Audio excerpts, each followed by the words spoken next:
എറണാകുളം ജില്ലയിൽ 27 ജില്ലാ പഞ്ചായത്ത് ഡിവിഷനുകളിൽ 16-ൽ UDFും 10-ൽ LDFും ജയിച്ചു. കോർപ്പറേഷനിൽ 74 ഡിവിഷനുകളിൽ 38 UDF, 30 LDF എന്നിങ്ങനെ ജയിച്ചു. BJP 2 ഡിവിഷനുകൾ നിലനിർത്തി. ഗ്രാമപഞ്ചായത്തുകളിൽ 82-ൽ 42 എണ്ണം UDFും 38 എണ്ണം LDFും നേടി. നഗരസഭകളിൽ 8 എണ്ണം UDFും 5 എണ്ണം LDFും നേടി. കിഴക്കമ്പലത്ത് 2020 കൂട്ടായ്മയുണ്ടാക്കിയ നേട്ടവും എടുത്തു പറയേണ്ടതാണ്.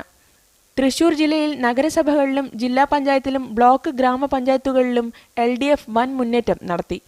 കോർപ്പറേഷനിൽ 5 ഡിവിഷനുകളിൽ 25-ൽ LDFും 21-ൽ UDFും ജയിച്ചു. 6ഇടത്ത് BJPയാണ്. 3 സ്വതന്ത്രരും ഉണ്ട്. ഭരിക്കാൻ 28 സീറ്റുകളുടെ ഭൂരിപക്ഷം വേണമെന്നിരിക്കെ 3 സ്വതന്ത്രരുടെ പിന്തുണ നിർണായകമാവും. BJPയും ഇവിടെ നിർണായക ശക്തിയാണ്. ആലപ്പുഴയിൽ ജില്ലാ പഞ്ചായത്തിലും ബ്ലോക്ക് ഗ്രാമപഞ്ചായത്തുകളിലും LDF കൃത്യമായ മേൽക്കൈ നേടിയപ്പോൾ നഗരസഭകളിൽ UDFിനാണ് മുൻതൂക്കം. 6 നഗരസഭകളിൽ 4ഇടത്ത് UDFും 2ഇടത്ത് LDFും ജയിച്ചു. LDF വിജയിച്ച മാവേലിക്കര നഗരസഭയിൽ 2ാം സ്ഥാനത്ത് BJPയാണ്. UDF ഇവിടെ 3ാം സ്ഥാനത്തേക്ക് പിന്തള്ളപ്പെട്ടു. കോട്ടയത്ത് ജില്ലാ പഞ്ചായത്ത്, ബ്ലോക്ക് ഗ്രാമപഞ്ചായത്തുകൾ എന്നിവിടങ്ങളിൽ കൃത്യമായ മുൻതൂക്കം UDFിനാണ്. 6 നഗരസഭകളിൽ 4-ൽ UDFും 2-ൽ LDFും ജയിച്ചു.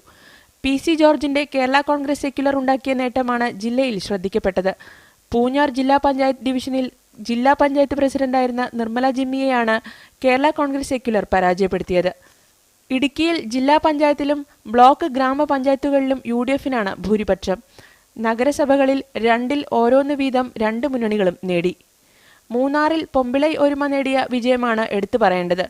മൂന്നാർ പഞ്ചായത്തിലെ 2 വാർഡുകളിലും ബ്ലോക്ക് പഞ്ചായത്തിലെ 1 ഡിവിഷനിലും പൊമ്പിളൈ ഒരുമ ജയിച്ചു. തോട്ടം മേഖലയിൽ AIADMKയ്ക്കുമുണ്ട് 3 സീറ്റ്. കട്ടപ്പനയിൽ BJP ആദ്യമായി 3ഇടത്ത് ജയിച്ചതും ശ്രദ്ധേയമാണ്. മീഡിയ 1 കൊച്ചി.